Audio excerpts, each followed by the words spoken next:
We're at your boy Corey, Real Men Get It Done, giving games, tips, and tricks about how to launch, grow, and scale your cleaning business here in 2026.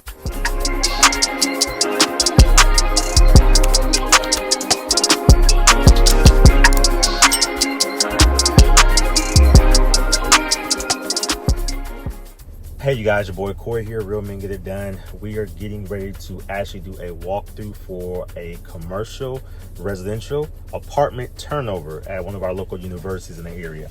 Want to highlight before I go in here and do this walkthrough just a few intangibles, because of course a lot of people have always asked me or continue to ask me about commercial, how you get in the game, questions from A to Z. But these are a few things that I can think of just in the moment while I'm getting ready to do this walkthrough. Customer service. The reason why we're even getting ready to do this walkthrough is because of the past relationship that we built and cultivated with this actual university apartment complex. Last year, we did the entire apartment turnover for all of their apartments on campus, and that led to them connecting back with us months later to say that they need some additional services along with some additional cleanings for a whole different complex on the campus. So that's cool. I never can say that enough. Customer service is so important as you are building your business, building your brand. And I don't think people pay attention or pay enough attention to it. So a couple of things you can do to cultivate this whole thing of customer service before you even get that walkthrough: your reviews. Now, before I started as evolving my business to where it's at now, I started with just a Facebook page. But even with just a Facebook page, I made sure I got customer reviews. That was a big thing to me because that was important when people looked me up, that they saw that people had good things to say about my business. Now that we've grown and scaled to a 6-figure cleaning business with multiple cleaners under our umbrella, it's still very important to me. So the reason why this university found us, and we honestly are an hour and a half away, the reason why they found us because there weren't a lot of people having good customer service, doing a good job, and they were open to connect with anybody who was willing to travel to perform the job duty with getting those apartment cleans done. So that was the first thing, customer service. I'm big on that, and I say as you do a walkthrough, it should be a customer service from the beginning throughout, even to the end when you turn in your proposal. So customer service, I can't hit that enough. By getting my reviews up, going back to that, that's what allowed them to find us. And that allowed me to get the opportunity to even do the walkthrough on the apartment turnovers. Now fast forward here months later, and we're back to do some more, to do another walkthrough and hopefully win this additional contract. So if you're looking for a commercial, first of all, just keep that in mind. Apartments in your area that are owned by colleges, owned by the colleges, or even the apartments are near any colleges or institutions of higher learning. Those are institutions you can reach out to because they may be looking for cleaners as they're doing apartment turnovers and cleans and things of that nature. So that's number one. I would say apartments for colleges is a good fit. Two, make sure your customer service is top notch throughout the entire process.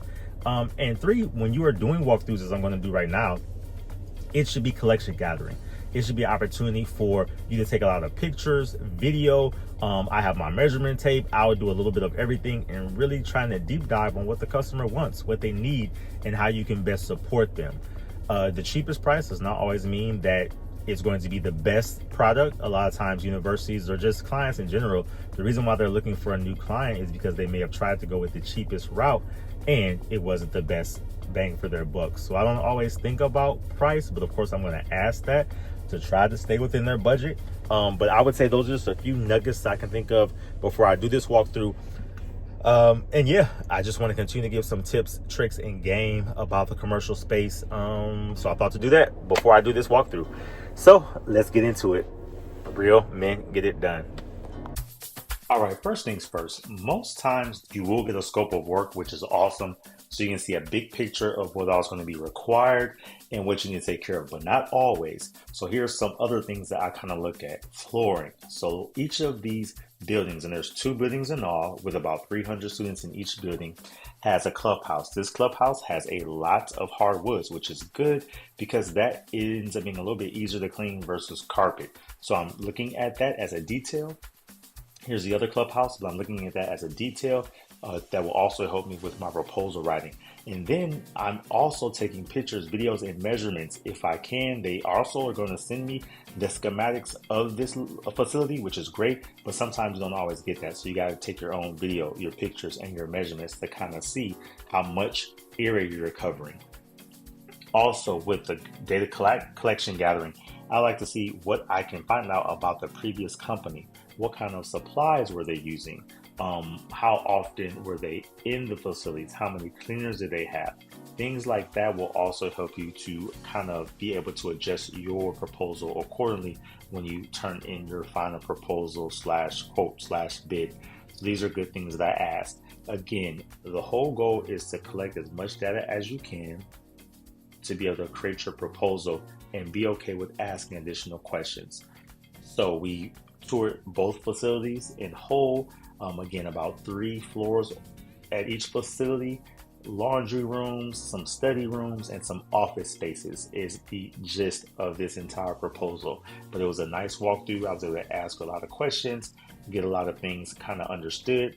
And I've done some work obviously with this facilities manager before, so going to put my best foot forward as we move forward to solidify this contract.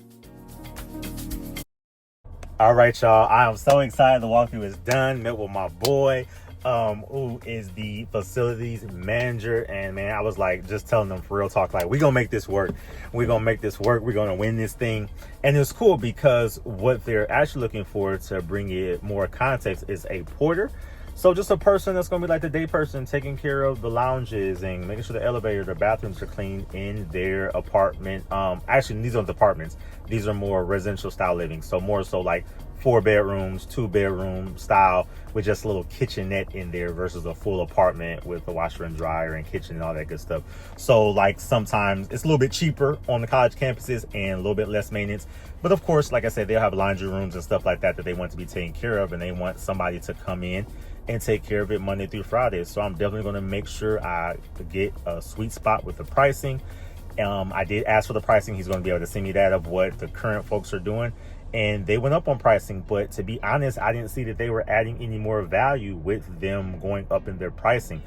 So we're going to make it work, and just very excited. And for folks, I just thought about this. We are so consumed with people thinking about post-construction cleaning as commercial.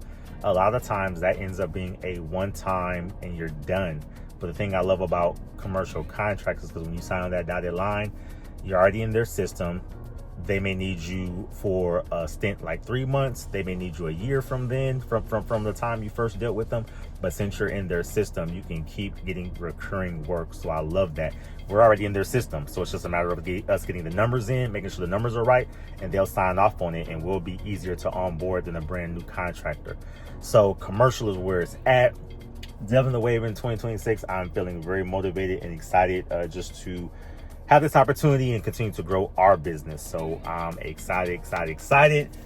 Whew, let me get back home because I'm about an hour and a half away.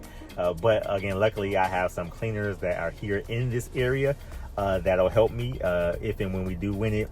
And if not, I got cleaners that even are in my area that wouldn't mind driving up here, because when we did the summer turnover cleans, as long as the work was there, folks didn't mind coming up to actually work here on campus. So till next time, that's where we're at. Your boy Corey, Real Men Get It Done, giving games, tips, and tricks about how to launch, grow, and scale your cleaning business here in 2026.